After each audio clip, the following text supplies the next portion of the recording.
why I'm a scientist is sheerly purely a function of the way that life took me rather than an active decision. I learned at school that I was academically able.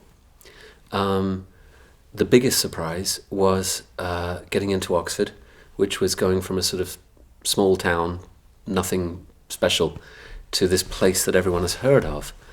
And that did transform my world, I think. I think it gave me a lot more self-confidence, and for the first time taught me that it was possible to want to be anything.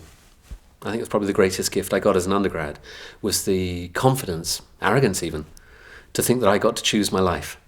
And I think it was somewhere during undergraduate career where it began to occur to me that these lecturers were real people, some of whom, well, they came from very varied backgrounds, some of which were not so different from mine. And I think I began to sort of, at first secretly and then more openly, wonder if I could possibly ever become one. So by the time I finished undergrad, I knew that I wanted to do a PhD.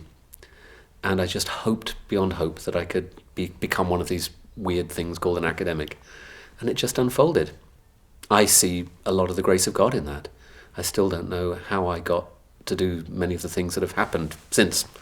But it's been a joy all the way through.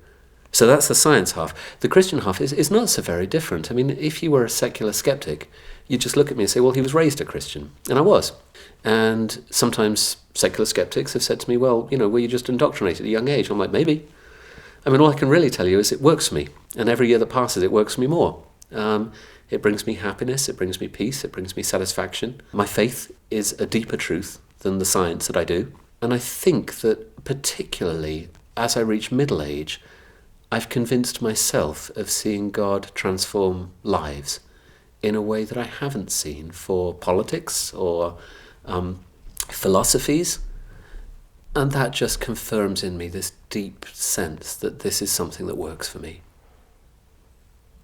That's the best I can do on why I'm a Christian.